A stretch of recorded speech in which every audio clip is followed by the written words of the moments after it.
Hey guys, tonight we begin with monuments, those colossal, sweat-drenched dreams humanity carved into stone, bronze and myth, just to scream we were here across the ages.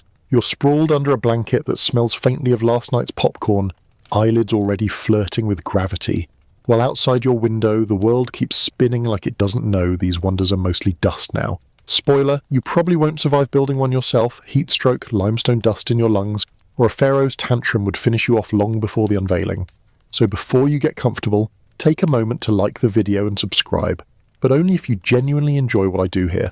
And let me know in the comments where you're tuning in from and what time it is for you. It's always fascinating to see who's joining us from around the world. Now, dim the lights, maybe turn on a fan for that soft background hum, and let's ease into tonight's journey together.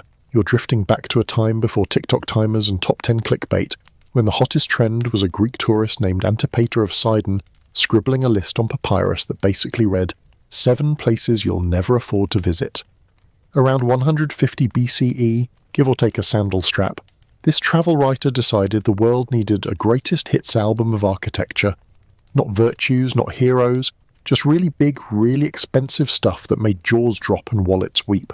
The 7 wonders of the ancient world weren't chosen by committee or Instagram poll. They were the original viral thread, passed from tavern to tavern like gossip about Zeus's latest fling.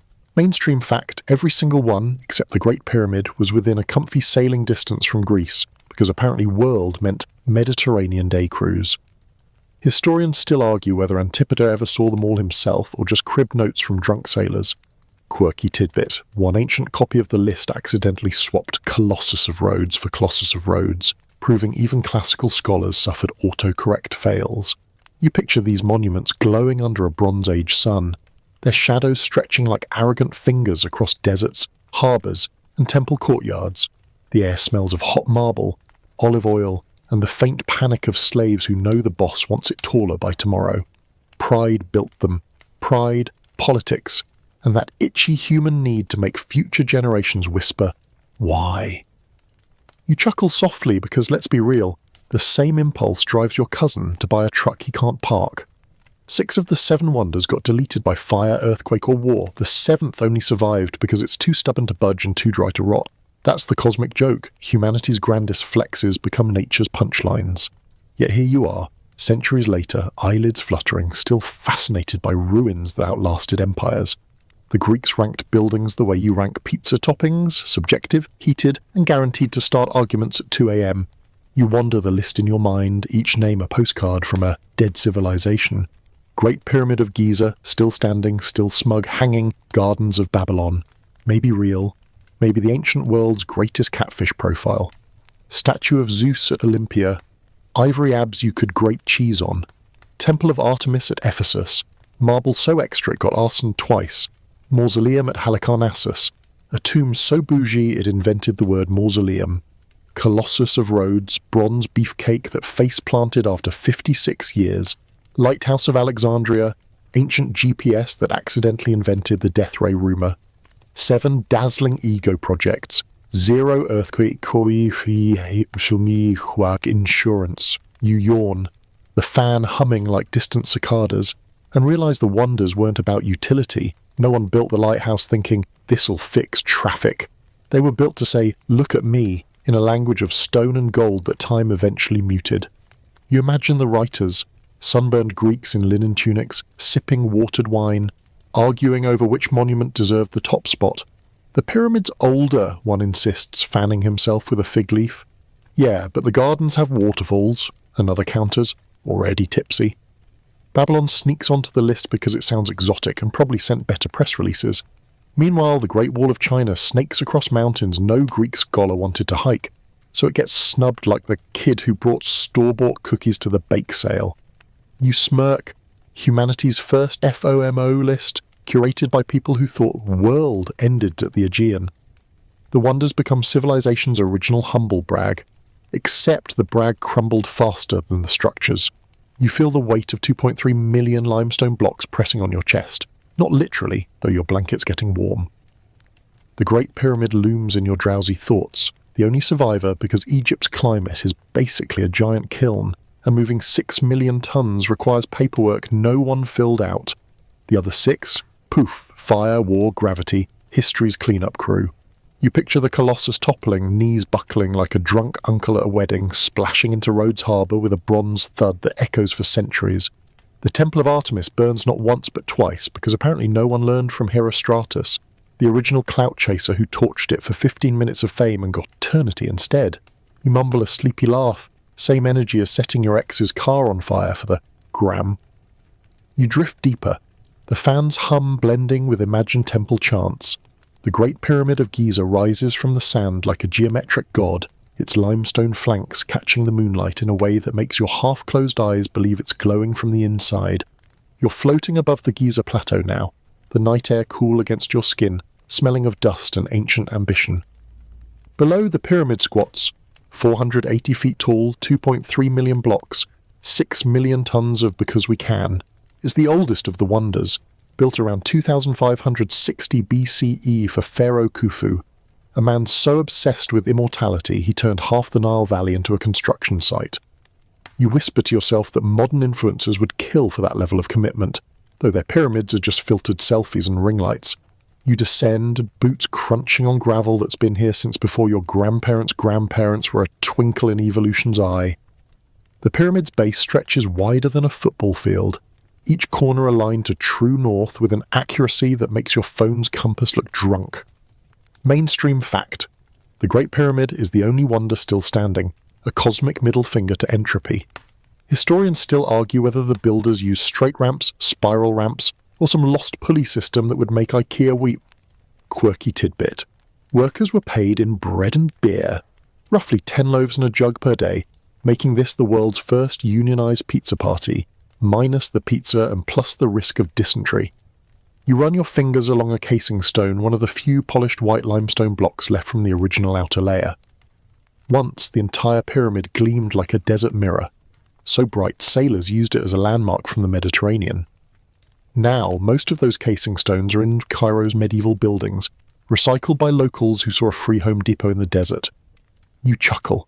Ancient Egyptians invented gentrification. The air inside the pyramid's shadow feels 10 degrees cooler, the stone drinking heat like a smug thermos. You picture Khufu strutting around in his leopard skin kilt, barking orders at foremen who probably rolled their eyes behind his back. "Taller," he demands, "and make it pointy." No cranes, no blueprints, just ropes, sledges, and a workforce of maybe 20,000 skilled labourers, not slaves as Hollywood loves to claim, but paid pros who lived in a nearby city complete with bakeries, breweries, and a healthcare plan that involved onions and prayer. You slip through the robber's tunnel hacked in the 9th century by Caliph al-Mamun's crew looking for treasure, and emerge into the grand gallery. The ceiling soars 28 feet above you, corbelled walls narrowing like a stone throat.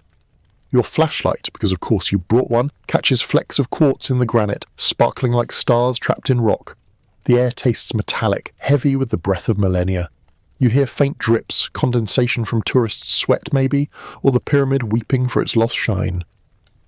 The king's chamber waits ahead, a red granite box big enough to park a food truck.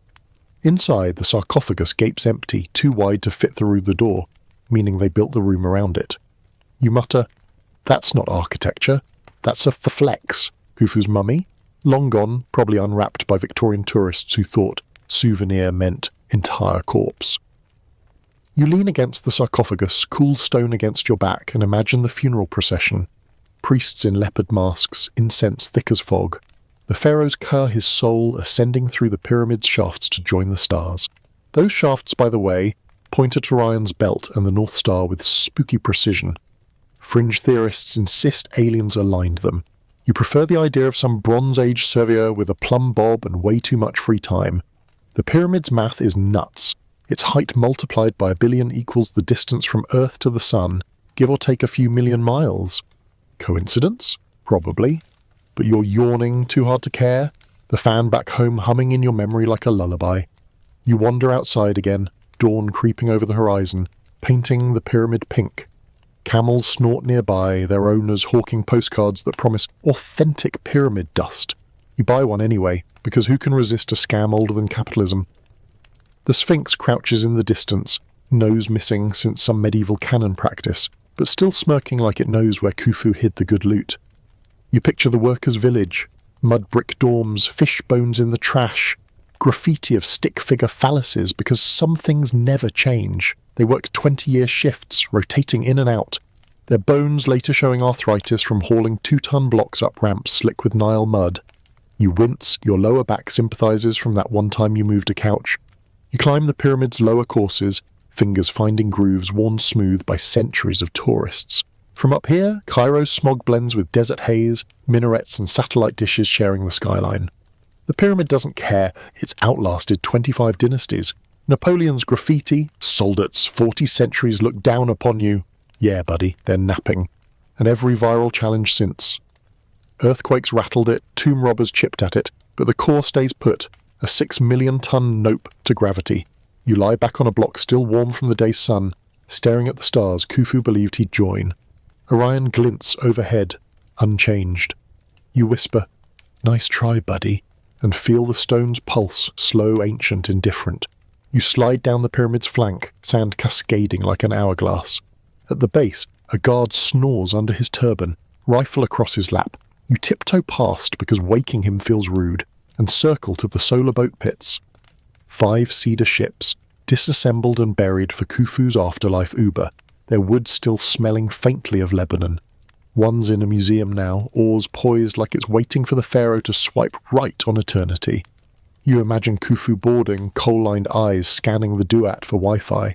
The boat's curves are elegant, lethal, built for a god-king who never learned to swim. You trail a finger along the gunnel, splinters older than Rome. You're back in the desert now, the pyramid shrinking behind you as you walk toward the workers' cemetery. Simple mastabas, some with beer jars still intact, eternal happy hour. A stela reads, "I was beloved by the king," which you translate as, "I met my quota and didn't die." You kneel by a grave, sand sifting through your fingers. These men built immortality with calloused hands and hangovers, then faded into footnotes. The pyramid doesn't list their names, but their sweat is in every crack. You feel a pang. History remembers pharaohs, forgets the crew. Your eyelids droop heavier. The fans hum louder in your mind, pulling you home. You circle the pyramid one last time, moonlight silvering the stepped core where casing stones once blinded the sun. A camel grunts, breaking the silence. You picture the original unveiling, trumpets, incense, Khufu ascending a ramp on a golden litter while workers cheered through gritted teeth. The casing stones caught fire with reflected light, a beacon visible from the delta. Travellers fainted from the glare. Birds reportedly crashed into it mid-flight. You snort.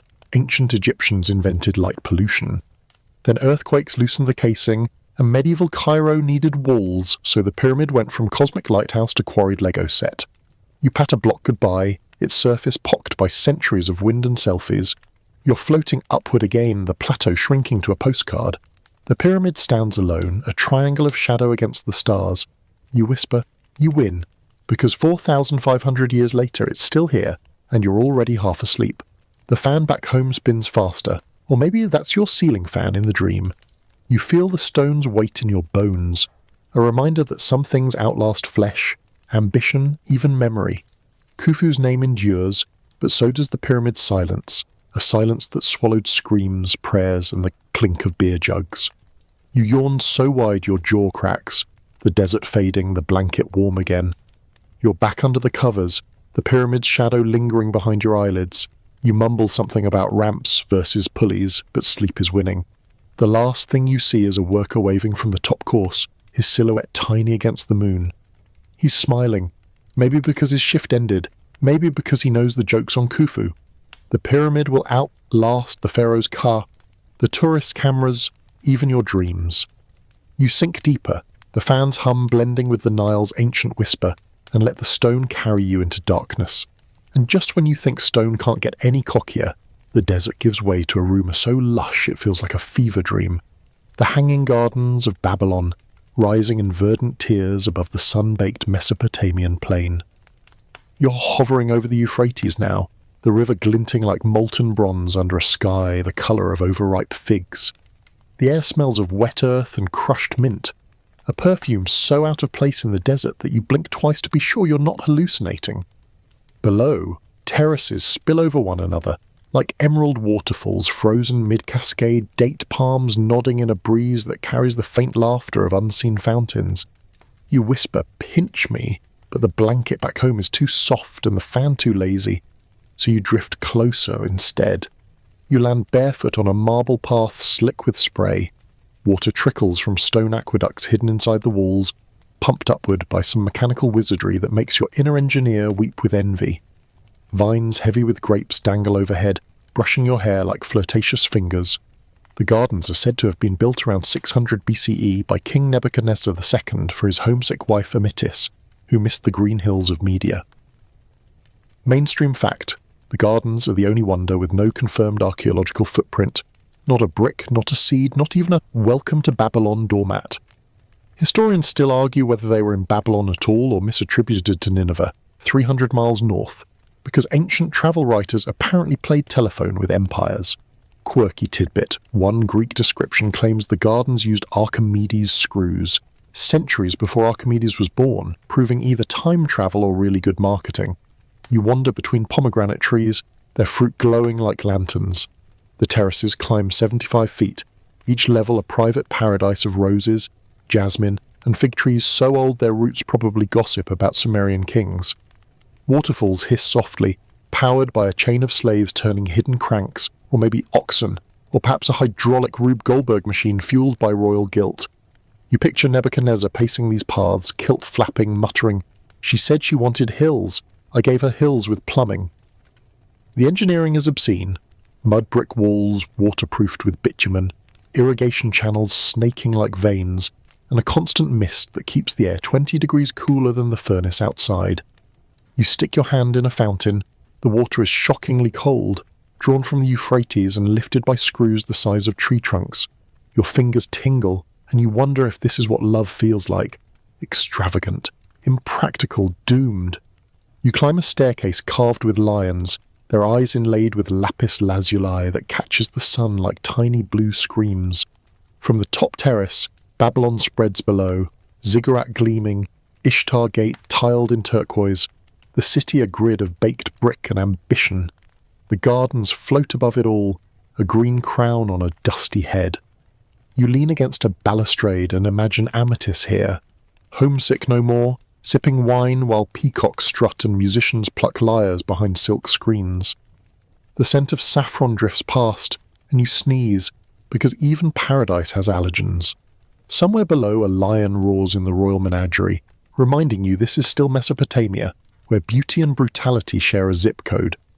You slip into a shaded alcove where a stone bench invites you to sit. The seat is warm from the day's sun, carved with cuneiform that probably says, "Nebuchadnezzar was here." You trace the wedges with your finger, feeling the weight of 2,600 years. Greek tourists gushed about this place, calling it a work of love and a mountain of greenery, but their accounts read like honeymoon brochures. One claims the gardens cast a shadow so vast it cooled the entire palace. Another swears the top terrace touched the clouds. You roll your eyes. Ancient Yelp reviews. 5 stars, 0 photos. The truth is murkier. No Babylonian records mention the gardens, which is weird for a king who loved carving his name into everything. You picture Nebuchadnezzar's PR team sweating. We built what now? You wander to a reflecting pool where lotus flowers float like pale moons. A fish the size of your forearm glides beneath, its scales flashing gold. You crouch, trailing fingers in the water, and notice tiny clay pipes feeding the pool from above. The system is a marvel. Water lifted, distributed, recycled, all without electricity or HOA approval. You imagine the maintenance crew, slaves with buckets, engineers with clay tablets, a foreman yelling, "If the Queen's roses wilt, it's your head." The gardens are less a gift than a hostage situation. Beautiful or fragile, demanding constant tribute in sweat and ingenuity. You whisper, love is a high-maintenance girlfriend, and the lotus bobs in agreement. You climb higher, the air growing thicker with humidity. The top terrace is a jungle in miniature. Cedar trees from Lebanon, tamarisks from the coast, even a small orchard of apple trees that shouldn't survive here, but do, because Babylon. You pluck a fig, bite, and the sweetness explodes on your tongue. Juicy, warm perfume juice runs down your chimon, and you wipe it on your sleeve like a barbarian. Somewhere a nightingale sings, its song echoing off the walls like a secret. You picture Amitis here at dusk, her homesickness soothed by the rustle of leaves and the distant call to prayer.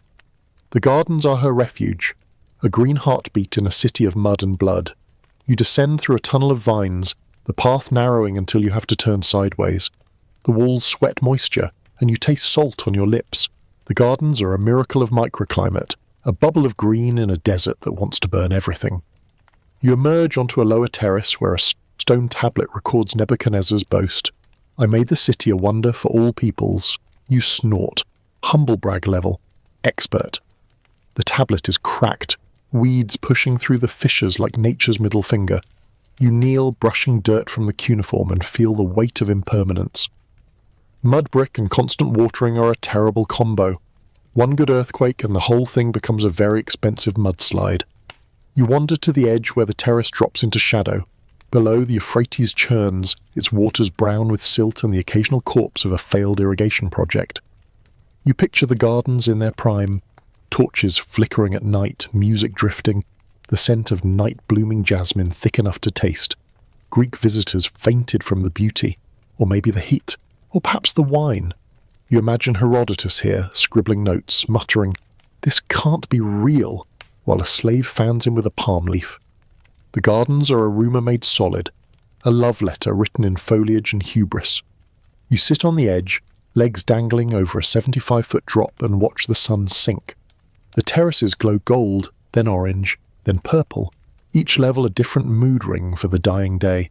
You feel the gardens breathing, water hissing, leaves rustling, the faint creak of settling brick. You whisper, "You're too good for this world," and mean it. The gardens are a defiance of nature, a middle finger to the desert, a love story that probably ended in divorce.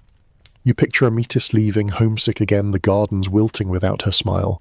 Or maybe she stayed and the garden stayed, and the whole thing was just a really good story. You stand, brushing fig seeds from your lap, and wander back through the terraces. The fountains are quieter now, the light softer. You pass a slave repairing a cracked pipe, his hands raw from bitumen. He doesn't look up, but you nod anyway, 'cause someone should.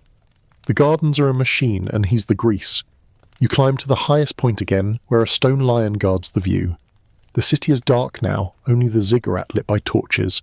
You picture the gardens at their peak, a green beacon in a brown world visible for miles, a promise that love can conquer geography. You lie back on the warm marble, staring at the stars. The gardens hum around you, a living thing. You whisper, "Did you even exist?" And the nightingale answers with a trill that sounds suspiciously like laughter.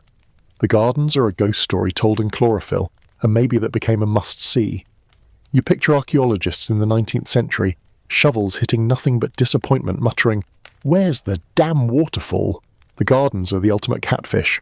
All promise, no profile pic. You yawn, the fan back home humming in your memory, and feel the marble cool beneath you. You're drifting upward again, the terraces shrinking to a green postage stamp on the desert. The Euphrates glints below, indifferent. You whisper, "Maybe you were in Nineveh," and the wind carries the words away. The gardens fade, leaving only the scent of mint and the ache of something beautiful that might never have been. You sink into the blanket. The fans hum louder now, pulling you home.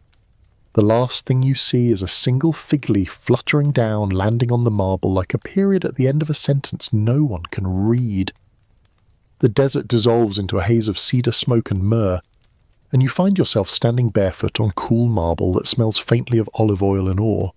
You're in Olympia, 435 BCE. The air thick with the lowing of sacrificial oxen and the nervous chatter of pilgrims who've walked weeks to see one thing. The statue of Zeus, seated on a throne so massive it scrapes the temple ceiling. You tilt your head back, 40 feet up, give or take a cubit, and there he is. Ivory skin glowing like moonlit milk, gold robes draped in folds sharp enough to slice bread, eyes of lapis lazuli that seem to follow you like a haunted portrait. You whisper, "Well, hello, Daddy," and immediately regret it because the priest nearby glares like you just cursed in church. You step closer, sandals squeaking on polished floor. The temple is dim, lit by oil lamps that flicker across Zeus's beard, hammered gold curls so intricate you could hide a drachma in there and never find it. Mainstream fact, the statue, crafted by Phidias, the same guy who later did the Parthenon, was considered the pinnacle of classical sculpture, a 3D flex so perfect it made Michelangelo look like a finger painter. Historians still argue whether the ivory was elephant or hippo. Both were imported, both were absurdly expensive, both probably smelled funky in summer.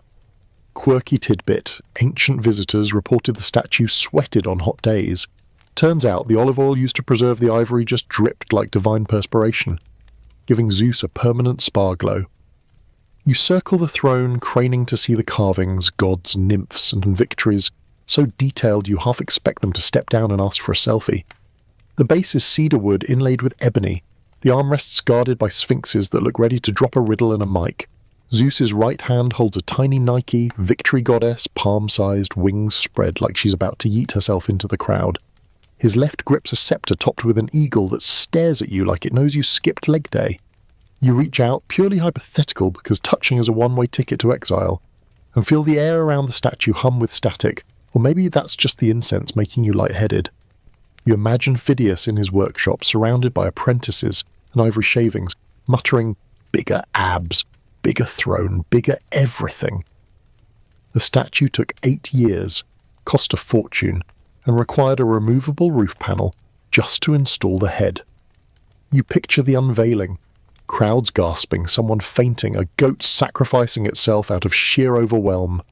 The temple itself is a marvel, Doric columns thick as redwoods, pediments carved with centaurs getting wrecked by lapiths, a subtle reminder that Zeus hates party crashers. You sniff the air, beeswax, roasted meat, and the metallic tang of fear from pilgrims who know one lightning bolt could end the field trip. You sit on a stone bench, the cool seeping through your tunic. From here, Zeus looms like a judgmental uncle at a family reunion. His expression is serene, but the eyes, those lapis eyes, seem to say, "I've seen your browser history." You chuckle, then cough because the incense is thick enough to chew. A priest in white linen shuffles past, sprinkling barley on the floor to keep evil spirits from photobombing the god. You whisper, "Oh yes, buddy." The only evil here is the gift shop prices, but he doesn't hear, too busy chanting in a voice like gravel in honey. You stand and wander to the back of the throne, where a reflecting pool of olive oil mirrors the statue's glory. The oil is changed daily to prevent the ivory from cracking. Maintenance so high even Kim Kardashian would blush. You dip a finger, it comes away slick, smelling of olives and eternity. The pool's surface ripples, distorting Zeus into a funhouse version of himself, and you giggle because even gods look goofy with a bad filter. Behind the throne, a curtain of purple dye, worth more than gold, hides Phidias's workshop where repairs happen in secret. Rumour says the sculptor inscribed "Phidias made me" on Zeus's foot, then got exiled for hubris. You mutter, "Classic artist move, sign your work, get cancelled." You step outside for air, the temple doors creaking like an old man's knees. Olympia sprawls around you, altars smoking with thigh bones, athletes oiling up for the games, vendors hawking miniature Zeus statues that look more like garden gnomes. The stadium roars in the distance. Someone just won the pancration, probably by biting an ear off. You buy a honey cake from a kid who claims it's blessed by Hera. Take one bite and decide Hera's blessing tastes like cardboard and regret. You toss the rest to a stray dog who wolfs it down like it's ambrosia. You return to the temple, the cool darkness, a relief after the sun's hammer. Zeus hasn't moved, but the light has shifted, catching the gold in a way that makes his robe look liquid. You imagine him blinking just once to mess with the tourists. A woman nearby weeps openly, claiming she felt the god's presence. You suspect the ventilation is bad and she's high on fumes. You kneel, purely for the aesthetic, and feel the marbles chill through your knees. The statue's scale messes with your brain. Zeus is both intimate, you can see the veins in his ivory hands, and impossibly remote. His head brushes the ceiling like he's about to stand and stretch. You picture the statue's journey here. Ivory shipped from Africa, gold from Thrace, lapis from Afghanistan. Globalization before globalization was cool. Phidias's crew worked in a sealed studio, swearing oaths of secrecy because spoilers ruin divine reveals. You imagine the sculptor's stress dreams, Zeus toppling, ivory cracking, the eagle flying off to join a better gig. The throne alone took years. Cedar frames, ebony inlays, glass paste for eyes that glow in torchlight. You whisper, overkill much? But the craftsmanship shuts you up. Every fold of a robe, every curl of beard, every feather on Nike's wings is perfect, like the universe hired a perfectionist. You wander to the side where a bronze plaque lists donors, kings, cities, rich widows hoping Zeus notices their generosity. One name stands out, a courtesan who paid for an entire sphinx. You grin. Sex work. Funding sacred art. The original OnlyFans patronage. The temple smells of wealth.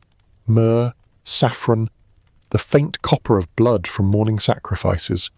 You picture the altar outside, still slick with ox gore, priests scraping mahab into bowls for the gods. Zeus gets the best cuts, the poor get smoke and vibes. You sit again, back against a column, and watch the light crawl across the statue. Shadows lengthen Zeus's nose, then shorten it, then lengthen again, like a divine sundial. You yawn, the fan back home humming in your memory, pulling you deeper into pummeled drowsiness. The statue's eyes seem softer now, or maybe you're just tired. You imagine Phidias returning in secret, polishing a toe, whispering, "Still got it." The ivory gleams, the gold shimmers, the lapis stares. You feel small, which is the point. Zeus isn't here to comfort, he's here to remind you who's boss. You stand, legs stiff, and circle one last time. The throne's back is carved with the labours of Heracles, because nothing says relax like 12 impossible tasks. You trace the Nemean lion's mane, feeling the chisel marks. The detail is insane. Individual hairs, claws, the hero's abs so ripped they cast shadows. You mutter, show off, and mean both Heracles and Phidias. The statue's base is stained dark. Olive oil, wine, tears, who knows. You add a fingerprint to the pattern. A tiny rebellion against eternity. You step outside as the sun dips, painting the temple gold. Pilgrims stream in for evening prayers, their chatter fading as they cross the threshold. You linger by the door, watching Zeus's silhouette against the gloom. The statue is both alive and dead, ivory warm to the touch, gold cold, lapis unblinking. You whisper, "You're too pretty to last," and the wind carries the words into the sanctuary. Centuries later, fire will claim him, first in Olympia, then in Constantinople. But for now, he sits, serene, terrible, magnificent. You're floating upward, Olympia shrinking to a cluster of torchlight. The statue glows in your memory, ivory and gold, an impossible scale. You sink into the blanket, the fans hum louder now, pulling you home. The last thing you see is Zeus's eagle, wings spread, soaring into the dark like it's finally free. The cedar smoke of Olympia thins into a salty Aegean breeze, and you're standing on a marble pier in Ephesus, 550 BCE, the harbour glittering like a spilled treasure chest.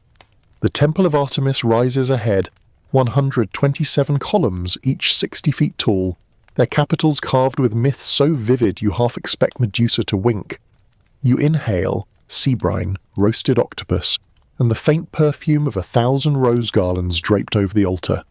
The temple shimmers white under torchlight, a divine nightclub where the goddess of the hunt throws the ancient world's most exclusive party. You whisper, extra doesn't even cover it, and a priestess nearby shoots you a look that could curdle milk. You step through the propylaea, sandals slapping on marble worn smooth by centuries of pilgrims. The courtyard bustles, merchants hawking silver bow and arrow charms, virgins in white veils giggling over a spilled wine jug, a goat wearing a flower crown, because why not? Mainstream fact, the temple was the first large-scale structure built entirely of marble, funded by Croesus, yes, the richest guy, who literally paved the road to it with gold. Historians still argue whether Herostratus, the arsonist who torched it in 356 BCE, acted alone or had a sponsor. Ancient conspiracy theories now with more papyrus. Quirky tidbit, the temple housed a meteorite worshipped as Artemis's image, a black rock so ugly it made the Parthenon look like a supermodel.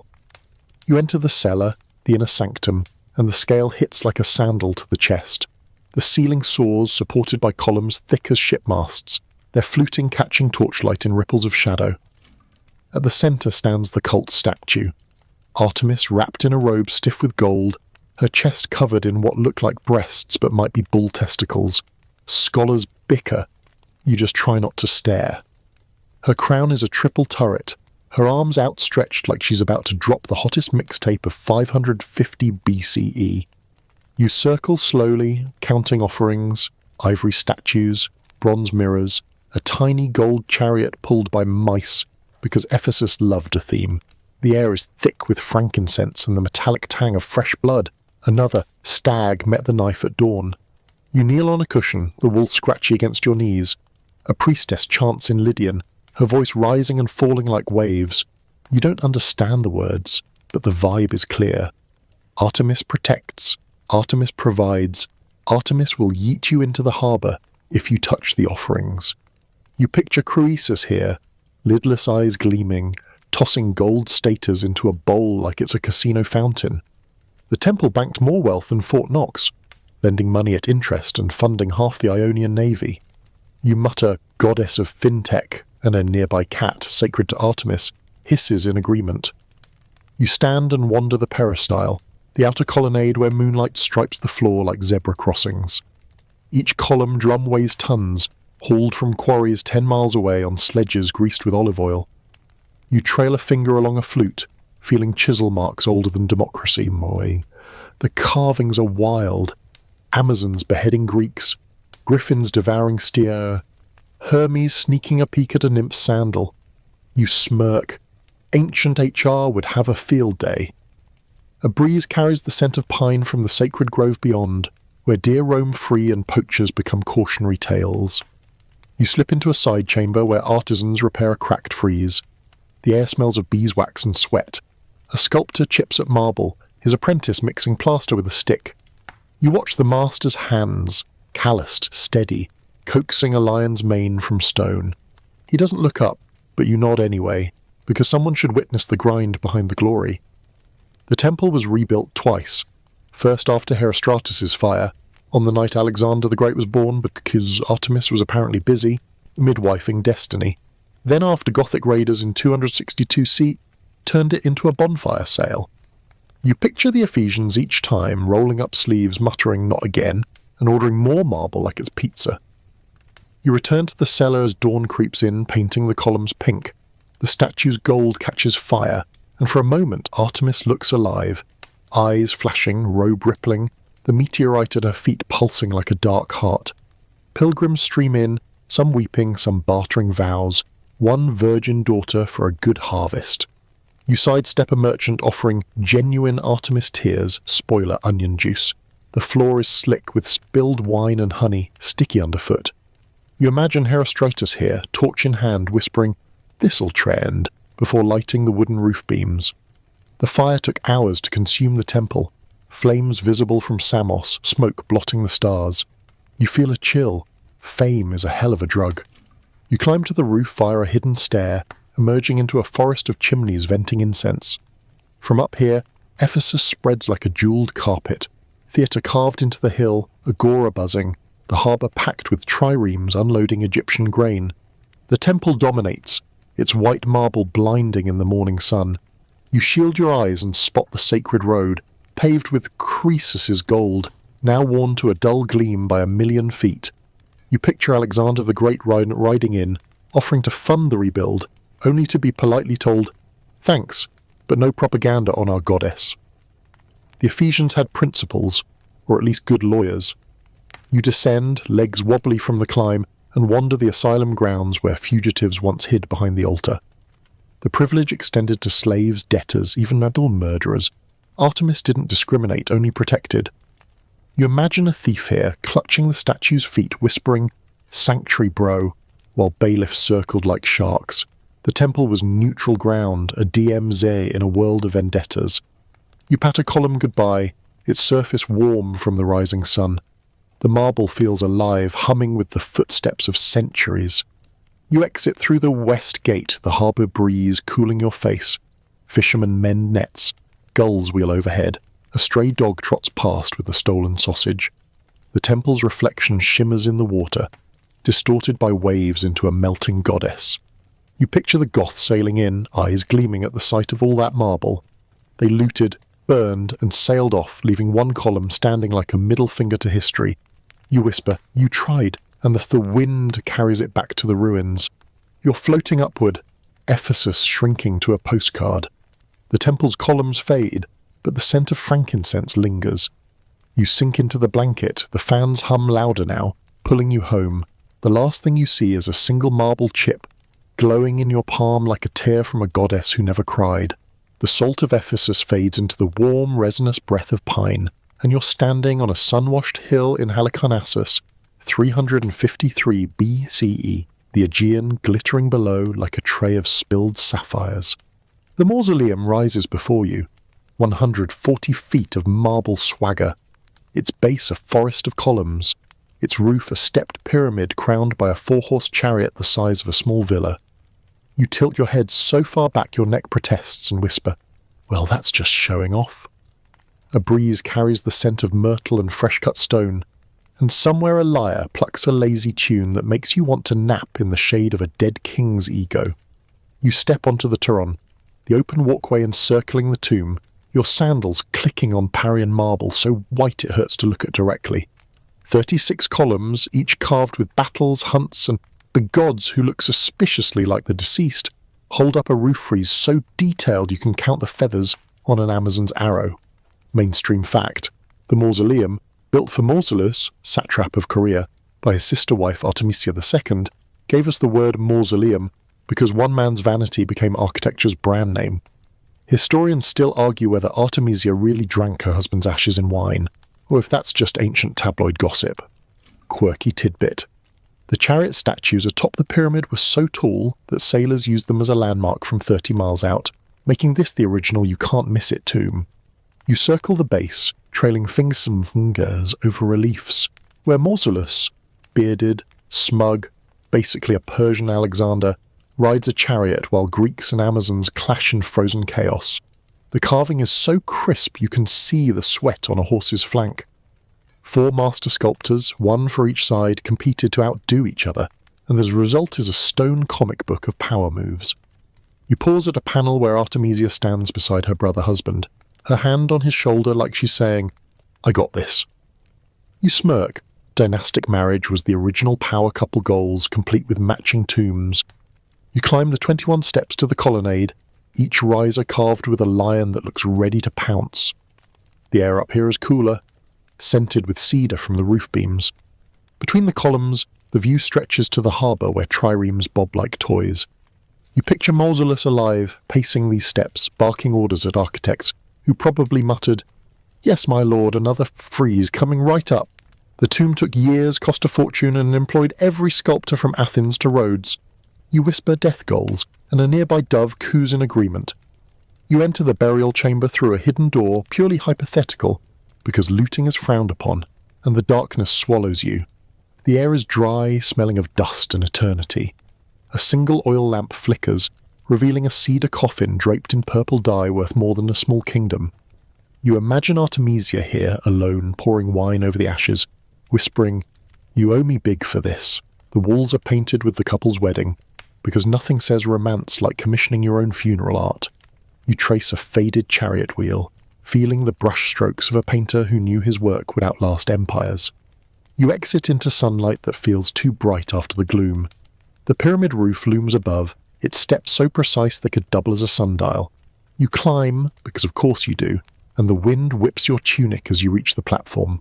The chariot statues tower overhead, Mausolus and Artemisia, 20 feet tall, frozen mid-victory lap. The horses' manes flow like liquid marble, their eyes inlaid with obsidian that catches the sun like a wink. You reach out and pat a bronze wheel, warm from the day's heat. From up here, Halicarnassus spreads like a map. Whitewashed houses, the theatre carved into the hill, the harbour packed with merchants arguing over fish prices. You picture sailors spotting the chariot from sea muttering, "There's the rich dead guy." You sit on the pyramid's edge, legs dangling over 100-foot drop, and watch clouds drift like lazy sheep. The mausoleum is less a tomb than a billboard. Mausolus was here and he was loaded. Artemisia didn't just bury her husband, she launched a brand. You imagine her strutting these steps, veil fluttering, daring the world to forget.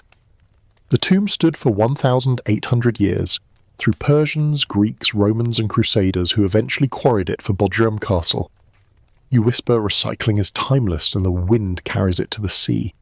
You descend to the base where a stone lion guards the entrance, its mane carved so deep you could hide a coin in it. Pilgrims leave offerings, figs, honey, a child's clay horse. You add a pebble from your pocket, because why not? And the lion seems to approve. The surrounding garden is lush with cypress and pomegranate, watered by a spring that never runs dry. You kneel, cupping water that tastes of minerals and myth. A groundskeeper sweeps fallen leaves, his broom whispering against marble. You nod. He's the unsung hero keeping eternity tidy. You wander the frieze again, lingering on a battle scene where a Greek warrior's shield reflects Mausolus's face. The detail is insane. Individual beard hairs, a tear on a dying Amazon's cheek. You picture the sculptors arguing over who got the north face, best light, most prestige. One panel shows Mausolus sacrificing a bull, blood pooling at his feet. You wince. Ancient HR definitely had a no-workplace gore policy. The marble is warm now, soaking up the afternoon sun like a lizard. You press your palm to it and feel the pulse of centuries. Earthquakes that cracked but didn't topple. Invaders who looted but didn't destroy. You sit in the shade of a column, back against cool stone, and watch ants march across the pavement like tiny conquerors. The mausoleum survived Alexander, the Romans, even early Christians who saw pagan bling and thought, free marble. Earthquakes finally did the job in the Middle Ages, reducing it to elegant rubble. You picture knights hauling blocks to Bodrum Castle, muttering, this'll make a nice latrine. Some stones still bear chisel marks, ghosts of the original design. You whisper, you got reincarnated as a fortress, buddy, and the ants keep marching. You stand brushing dust from your tunic, and circle one last time. The chariot atop the pyramid catches the setting sun, glowing like a beacon. You imagine Mausolus up there, arms raised, thinking, nailed it. Artemisia beside him, rolling her eyes because the horses are slightly off scale. The tomb is both monument and punchline, humanity's need to scream remember me into the void. You yawn, the fan back home humming in your memory, pulling you deeper into drowsiness. The marble's warmth seeps into your bones, a reminder that even vanity can be beautiful. You're floating upward, Halicarnassus shrinking to a white speck on the coast. The mausoleum's chariot glints one last time, then fades. You sink into the blanket, the fans hum louder now, pulling you home. The last thing you see is a single marble chip in your palm, glowing like a star that forgot to die. The pine-scented hill of Halicarnassus melts into the briny tang of the Aegean, and you're standing on the harbour wall of Rhodes, 280 BCE, the sun a molten coin balanced on the horizon. The Colossus rises before you, 110 feet of bronze muscle, 1 foot planted on each side of the harbour mouth, legs spread like he's about to do the world's most awkward split. You tilt your head so far back your neck cracks, and whisper, compensating much? A gull screeches overhead, dropping a fishbone that narrowly misses your sandal. The statue gleams, its surface hammered so thin you can see the torchlight flicker through from the inside like Helios has heartburn. You step onto the quay, the stone warm underfoot, smelling of tar and grilled octopus. Sailors shout in a dozen dialects, unloading amphoria of wine, while a kid sells miniature Colossus figurines that look more like melted action figures. Mainstream fact, the Colossus, built by Chairs of Lindos to celebrate Rhodes's survival of a year-long siege, was the tallest statue of the ancient world, and stood for only 56 years before an earthquake snapped it at the knees. Historians still argue whether ships really sailed between its legs or if that's just ancient clickbait. Quirky tidbit, the statue's thumb was supposedly so big you couldn't wrap your arms around it, making it the original hold my beer challenge. You circle the base, craning to see the iron framework inside, hollow bronze sheets riveted over a skeleton of beams and stone filler. The feet are anchored in marble blocks the size of houses, toes curling like they're gripping the earth. You picture Ceres pacing here, beard full of bronze dust, yelling, taller, shinier, more abs. The statue took 12 years and every scrap of bronze on the island, including melted siege weapons from the defeated army. You whisper recycling goals, and a nearby cat sacred to Helios yawns in agreement. You climb a scaffold left by workers, purely hypothetical because OSHA doesn't exist yet, and the wind whips your tunic as you ascend. The bronze is warm, radiating the day's heat like a giant toaster. You reach the knee, a smooth curve big enough to picnic on, and sit, legs dangling over a 50-foot drop. From here, the harbour spreads like a map. Triremes bobbing, fish markets steaming, the city's white walls glowing pink in the sunset. You picture ships passing beneath, captains shouting, "Mind the balls," because the legs are definitely not wide enough for a galley. The myth grew anyway. Tourists love a good crotch shot. You peer inside a maintenance hatch, where a ladder descends into darkness. The air smells of rust and olive oil used to polish the bronze. You imagine workers crawling through the statue's veins, oiling joints, patching dents from seagull bombs. The torch in Helios's raised hand, originally a beacon, now just a tourist trap, flickers with pine resin. You picture the unveiling, crowds gasping, someone fainting, a goat sacrificing itself out of sheer overwhelm. The statue cost a fortune, bankrupting the treasury, but Rhodes was the selfie capital of the Mediterranean for half a century. You descend to the harbour where a bronze plaque lists donors, merchants, cities, even a courtesan who paid for an entire bicep. You grin. Sex work funding sacred art, Part 2. The plaque is green with verdigris, the letters worn smooth by centuries of fingers. You trace Helios's name, feeling the chisel marks. The statue's fall is legendary. 226 BCE, earthquake, knees buckle. Colossus face plants into the water with a splash that probably registered on Persian seismographs. You picture the Rhodian staring at the wreckage, muttering, "Well, that was money well spent." You wander the harbour's edge, where the fallen statue lies in pieces, arms like bridges, torso a hill, head a cave where kids play pirate. The bronze is dented, barnacle-crusted, but still gleaming in patches. You climb onto a shoulder, the metal cool now in the shade. From here, the city looks tiny, the harbour a puddle.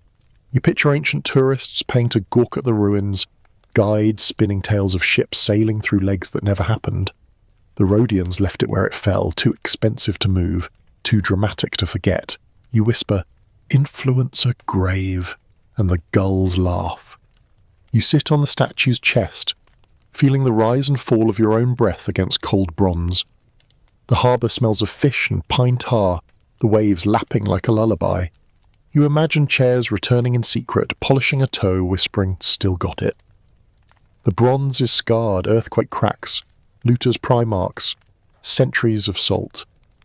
You picture Arab invaders in 654 CE melting it down, 900 camels hauling the scraps to market. You mutter, "From wonder to cookware," ooh, and the wind carries it to sea. You stand, brushing bronze dust from your tunic, and circle the wreckage one last time. The head lies on its side, eyes blank, mouth open like it's mid-scream. You peer inside, dark damps smelling of seaweed and forgotten glory. Kids have carved their names into the cheek. The ancient version of "Kilroy was here." You add a pebble to the pile of offerings, because why not? And the statue seems to approve. The harbour breeze cools your fees, carrying the scent of grilled squid and distant pine. You're floating upward, Rhodes shrinking to a bronze speck in the sea. The Colossus's torch glints one last time, then fades. You sink into the blanket. The fans hum louder now, pulling you home. The last thing you see is a single bronze flake in your palm, glowing like a star that fell and kept shining. The bronze dust of Rhodes swirls into a salty mist, and you're standing on the breakwater of Pharos Island, 280 BCE. The Mediterranean stretching like hammered silver under a sky so blue it hurts. The lighthouse rises ahead, 3 tiers of stone ambition, 350 feet tall, its square base squatting like a fortress, octagonal midsection tapering like a wedding cake, cylindrical top crowned by a bronze mirror that flashes sunlight across the sea. You shield your eyes and whisper, "Okay, that's practical and extra." A gull lands nearby, drops a clam on the stone and screeches like it's demanding a tip. You step onto the ramp, the limestone warm underfoot, smelling of salt and fresh mortar. Workers shouting Greek and Egyptian, hauling granite blocks on sledges greased with Nile mud. Mainstream fact, the Lighthouse of Alexandria, designed by Sostratus of Cnidus under Ptolemy II, was the world's first skyscraper and guided ships into Egypt's busiest harbour for over a millennium. Historians still argue whether the mirror could really set ships on fire, or if that's just ancient clickbait. Quirky tidbit. Sostratus sneaked his name onto the dedication plaque under a layer of plaster that read Ptolemy, then let time peel it away, ancient graffiti with tenure. You climb the internal ramp, a gentle spiral wide enough for donkey carts. The walls are painted with sea monsters and ships, their eyes inlaid with glass that catches torchlight. You trail a finger along a kraken's tentacle, feeling the brush strokes.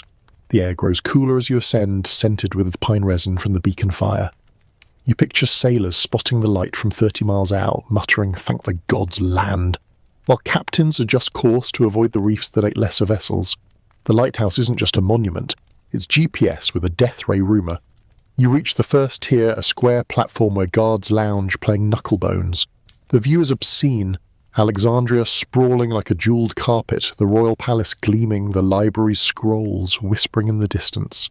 You lean over the parapet, wind whipping your tunic, and spot a trireme entering the harbour, its oars flashing like silver fish. The lighthouse's shadow stretches across the water, a dark finger pointing the way. You whisper, "Welcome to Egypt, try the falafel," and a guard snorts in agreement. You climb higher, the ramp narrowing, the air thinner. The second tier is octagonal, its walls carved with triton blowing a conch. You pause to catch your breath, lungs burning from the climb. A worker offers you water from a clay jug, cool, tasting of minerals and Nile. You nod thanks, and he grins, missing 2 teeth. The lighthouse took decades, cost a fortune, and employed every mason from Memphis to Marseille.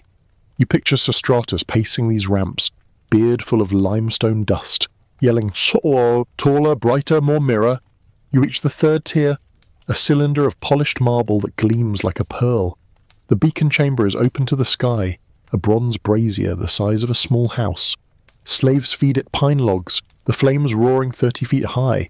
The mirror, polished bronze panels curved like a satellite dish, catches the fire and hurls it seaward in a beam that makes your eyes water. You shield your face and imagine enemy ships squinting, muttering, "Is that the sun or Egypt flexing?" The mirror rotates on a water-filled basin, turned by oxen below. You whisper, "Ancient engineering tick-tock," and the flames crackle in agreement. You climb a final ladder to the statue platform, where a 10-foot Zeus Soter, saviour, stands, trident in hand, blessing the ships. The wind is fierce up here, tugging at your hair. Alexandria is a toy city below, the harbour a puddle of masts. You picture the lighthouse at night, a pillar of fire visible from Crete, guiding grain ships loaded with Rome's bread. The structure sways gently in the breeze. Earthquakes are coming, but not yet. You sit on the edge, legs dangling over a 350-foot drop, and watch the sun sink. The mirror flashes gold, then orange, then purple, painting the sea in fire. You descend through the service corridors, passing storerooms of oil, spare mirrors, and a small shrine to Poseidon where sailors leave tiny ship models. The air smells of smoke and salt. You imagine the maintenance crew, slaves with buckets, engineers with clay tablets, a foreman yelling, "If the fire goes out, it's your head." The lighthouse is a machine, and they're the grease. You nod to a worker polishing the mirror, his reflection warped into a funhouse god. He doesn't look up, but you respect the grind. You exit at the base where a bronze plaque lists donors, Ptolemies, merchants, even a courtesan who paid for an entire mirror panel. You grin, sex work funding infrastructure, part 3. The plaque is green with verdigris, the letters worn smooth by centuries of fingers. You trace Sostratus's name, revealed after the plaster flaked off.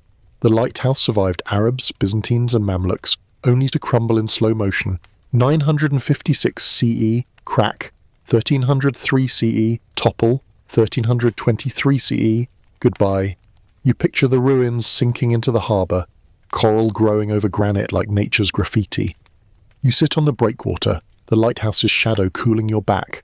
The harbour smells of fish and pine tar, the waves lapping like a lullaby. You imagine underwater archaeologists in the 1990s finding the blocks, muttering jackpot. The fort of Kate Bay now stands on the ruins, recycling stones like history's IKEA. You whisper, "You got a second career," and the gulls laugh. You're floating upward, Pharos shrinking to a white speck in the sea. The lighthouse's beam glints one last time, then fades. You sink into the blanket, the fans hum louder now, pulling you home.